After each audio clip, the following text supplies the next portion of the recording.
కొంచెం అల్లం వెల్లుల్లిపాయ పేస్ట్ నూరుకున్నామండి.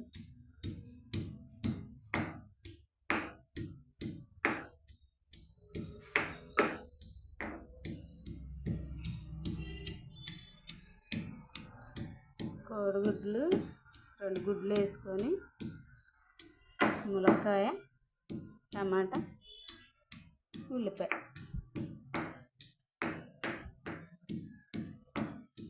బాగుంటుంది కూర. గుడ్డు హెల్త్కి మంచిది కాబట్టి పర్లేదు, తినొచ్చు దేంట్లోనైనా గుడ్డు. కొన్ని కూరలో గుడ్లు వేసుకుంటే బాగుంటుంది. ఇలా కొంచెం అల్లం వెల్లుల్లిపాయ పేస్ట్ నూరు ఉంచుకోనండి. ఉల్లిపాయలు కొద్దిగా ఇంకొంచెం వేగాలి.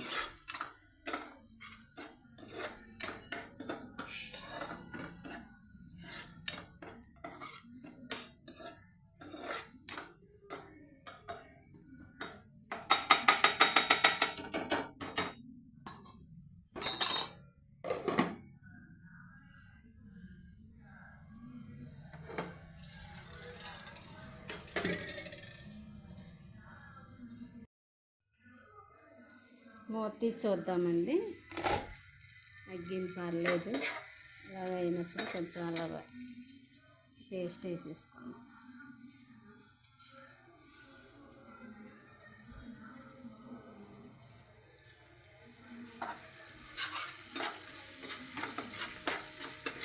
పచ్చివాసన బయట వేసుకున్నాం. కొద్దిగా పసుపు వేసుకున్నాం.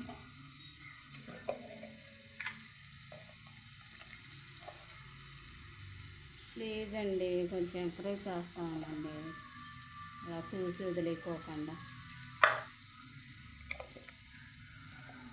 కొత్త వాళ్ళని ఎంకరేజ్ చేయండి.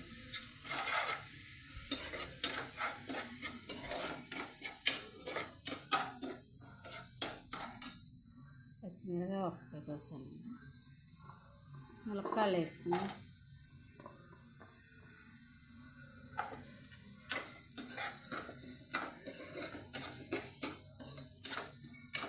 కొంచెం మగ్గన కొద్దిగా సాల్ట్ తీసి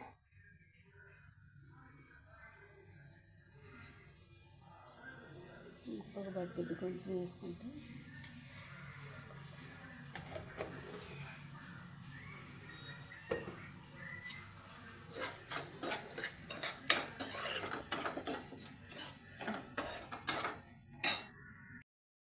మగ్గినాక ఉల్లిపాయ కోడిగుడ్లు కూడా వేద్దాము, కొద్దిగా వేగుతాయి కదా.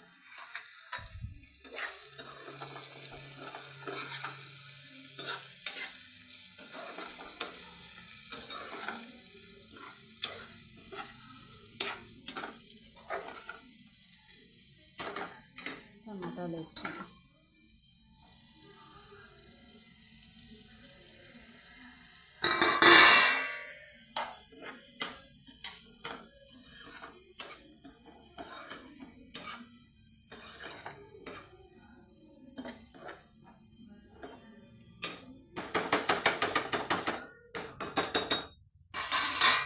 మూత పెట్టేసుకున్నామండి. కొంచెం మగ్గినాక కారం వేసేసుకోవడం. ఒకసారి చూద్దామండి. ఇలా మగ్గినాక కొంచెం కారం వేసుకున్నాం. కొద్దిగా వాటర్ వేసుకొచ్చేప్పుడు ఇంకా బాగా మగ్గిద్ది.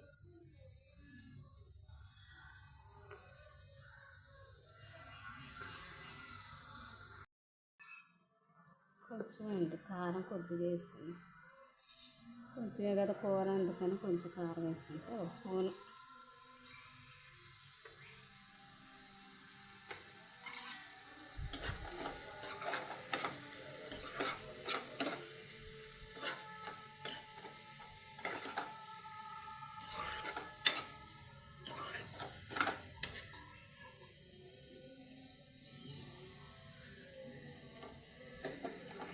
కొద్దిగా వాటర్ కొంచెం వేసుకున్నామండి.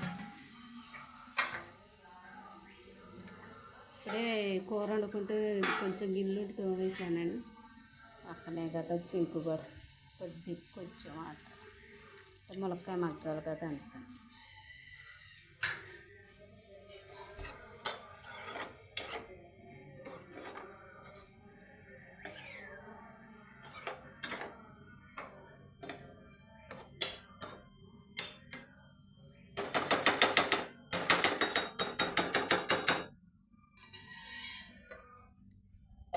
మూత పెట్టుకుందాం.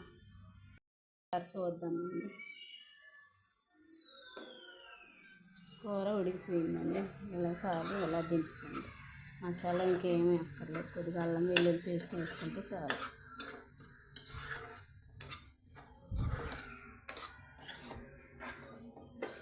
ప్లీజ్ అండి, ఈ వీడియో ఎలాగుందో చెప్పండి. లైక్ చేయండి, షేర్ చేయండి, కామెంట్ చేయండి, సబ్స్క్రైబ్ చేయటం మాత్రం మర్చిపోకండి. ప్లీజ్ ప్లీజ్ ప్లీజ్ అండి.